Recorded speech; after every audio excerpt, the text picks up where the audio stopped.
Welcome to the channel. In this video we are going to take a look at Community Report 99 for Workers and Resources Soviet Republic. This was published on the 10th of February 2025. It's a relatively short report, mainly consisting of pictures of vehicles, and it consists of two parts. The first part is the vehicles that will be included in the early start DLC, and the second part I would strongly recommend that you would checking out, simply because it's a quality of life improvement that will have an impact on any game that you're playing at any level. Anyway, we'll talk more about that once we get to it. So we're going to jump straight in and see what the devs have got to say. It says, hello comrades, after another long few weeks, here is another report with news from the development.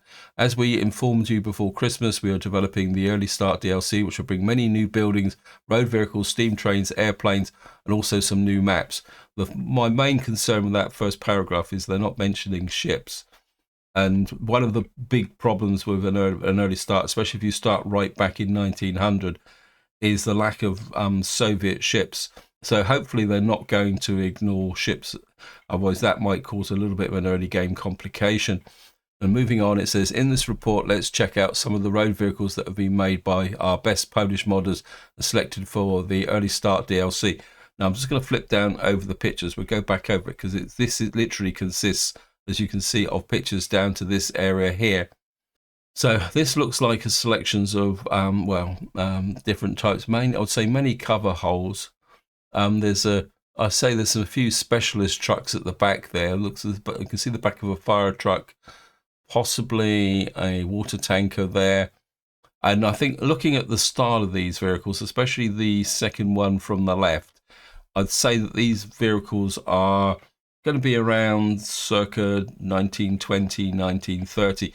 As I say, the second from the left, has got certainly a distinct First World War style to it. Now, one thing I will say while we're just changing pictures is that one of the current flaws with the mods that are available for early starts at the moment is the modders have tended to go for the actual lifespan of the vehicle, which is often very short, of say 2-3 years.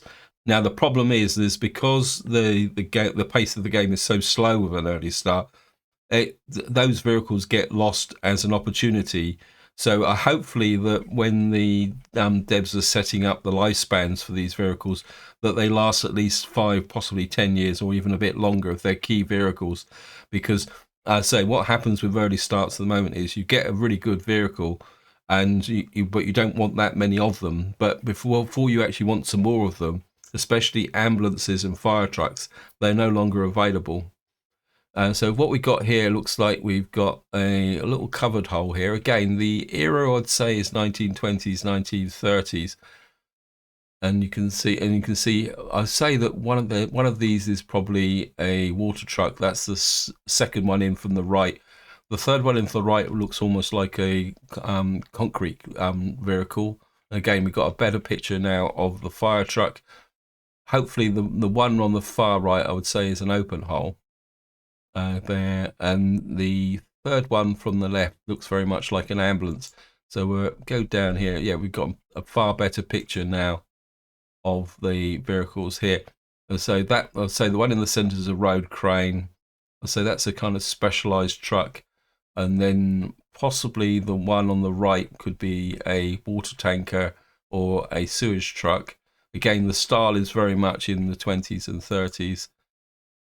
And then we go, so the next one is actually an ambulance. Yeah, and you can see it's probably a hospital in the background. So it looks like there's two styles of ambulances, which is pretty cool. And this one in the foreground looks like it's getting a bit more modern, possibly late 30s going into the 40s, which is encouraging, because the one at the back looks like an older version. So it looks like there will be a succession. And the next one is, or the last one is, yeah, I would say that's definitely a road crane with the crane on the back. Again, this is an example of the current weakness when you do an early start, that some of the more specialized vehicles like road cranes are either very cumbersome and slow or non-existent. And of course, a key one I say that is missing at the moment is because you normally have to wait a long time, even before it becomes available as a Western vehicles, is pavers and rollers. That might be an area that the devs may want to address I mean, it'd be great actually to see a steamroller actually, but in mind. Now, so what we're going to do now is just move on. It says another great addition is that we are very happy with is the steam track builders. In the old-fashioned rail construction office, there will be storage for coal, water, and to refuel these trains. So this paragraph is emphasising something that was in the previous community report, that steam trains will need both coal and water to run. That is going to be very interesting to see how that mechanic's going to be implemented, whether a construction office will need a direct water connection or whether it will work with the available water in the area. I must admit, I have taken a look at these two kind of steam track builders, and I quite like this one. It's a bit quirky, and I think it'd be quite fun to use. And in the back, looks like there's another version which is a bit similar to one that is currently in the game. So you could say it's almost like an older version. And then this one here is, yeah, it's got like a kind of a steam hut thing on it. I must admit, I do like the detail, especially with the winding winch on the center there. And then, of course, in the background here is probably the new rail construction office. It says, so moving on, it says, we cannot forget about the airplanes either. Several aircraft have already been finished and there are more coming. That's encouraging because, of course, there's a massive shortage of aircraft at both Western and Soviet at the moment. Although, to be honest, given the time period, the use of aircraft is going to be very, very limited. And now I'm going to be completely upfront. I don't know my aircraft, so I can't identify any of these. So it's going to be more of kind of just looking at them. This looks almost like it's a kind of pre-Second World War aircraft with a single large rotary engine, or possibly late 30s. Because obviously, if you before 1930, the aircraft were very almost like flying balls of string. The next one, I would say that almost looks like is it a DC Dakota or was it the DC-7 Skytrain? Correct me if I'm wrong, because I say I'm not an expert on aircraft.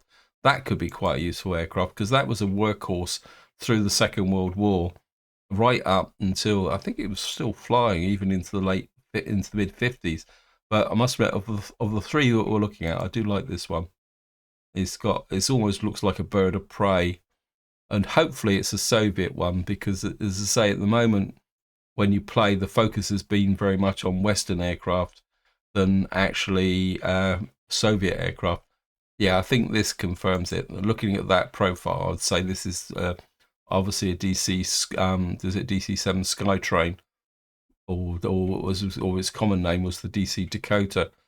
Yeah, and that's the passenger version. Although hopefully there'll be a cargo version. So we're just going to move down now. It says in the next report we'll talk more about steam locomotives, in which I believe is the most exciting part. We're also developing a couple of new maps for the early DLC, so stay tuned for more info. I say just on this point, because we're now moving on to part 2. I really hope the devs do not forget ships. They don't have to be a lot of ships, but it'd be really great to see some workhorse ships, especially like similar to what would be river boats. Because in the early part, say before, say from 1900 right up until about the 1940s, a lot of bulk goods were actually moved by ship, and it'd be really great if there was a way that you could integrate that, especially if they added a couple of ports which were relatively easy to build. So what we're going to do now is just move down and talk about the quality of life change, and I strongly recommend that you make yourself aware of this because it will have a big impact on your game. It says, aside from the new content, from the upcoming 1.00.21 version, we will be add one interesting feature.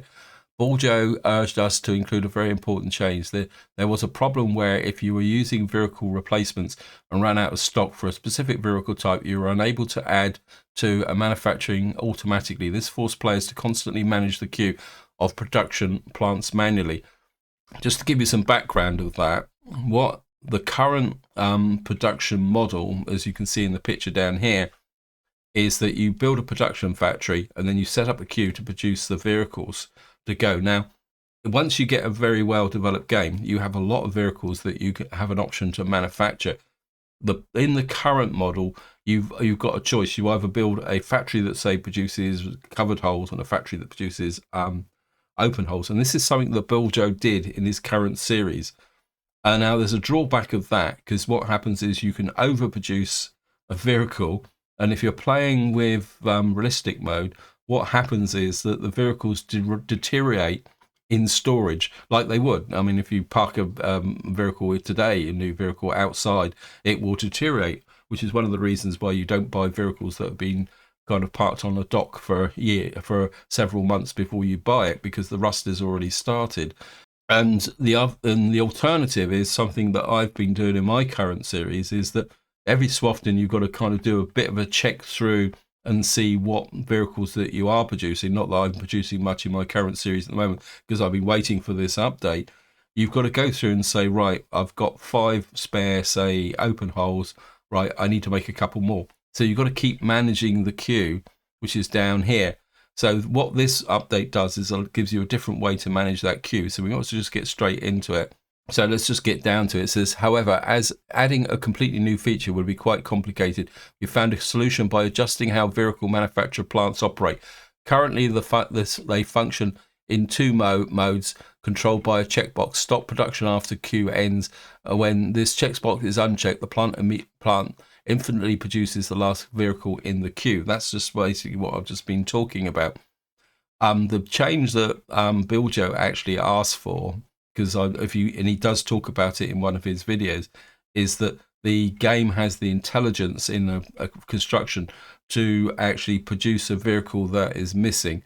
And I completely agree with the devs. That would be very, very complicated, because you've got you will end up with different production plants. Which production plant will create which one? And then that means all your production plants are all tied together. And so what I'm going to do is read the final paragraph and then go back and we'll look at the picture and I'll talk about it. So as we change this now, if the checkbox is unchecked, which is the default, the plant will cycle through the entire queue.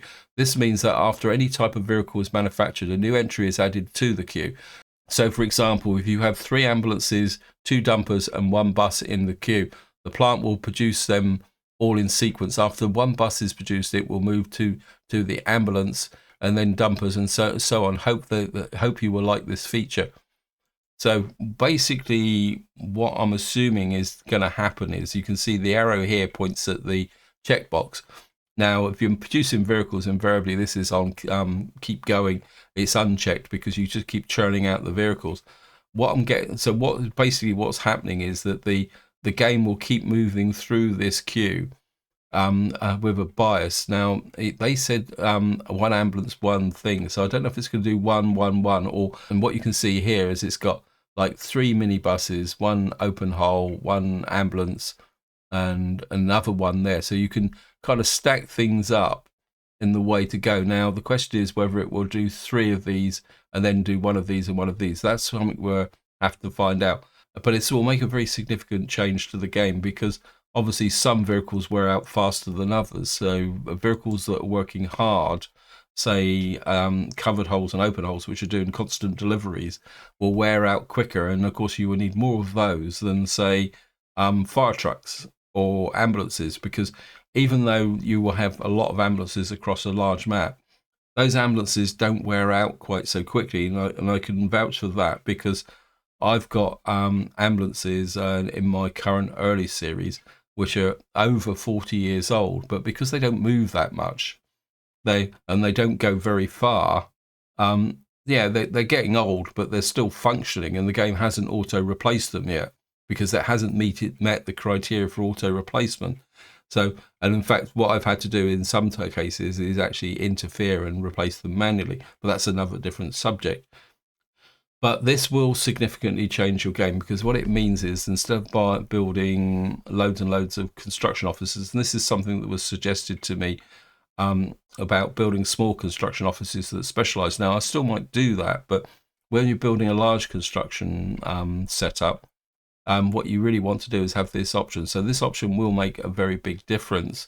Just to finish this off now, it says, and that's all for this report. Thank you for your attention, and we wish you a successful start to the next week. So that's it, guys. Anyway, this is where I'm going to leave it. Hope you enjoyed the episode. Hope you found it interesting. And until next time, whatever you do, enjoy your gaming.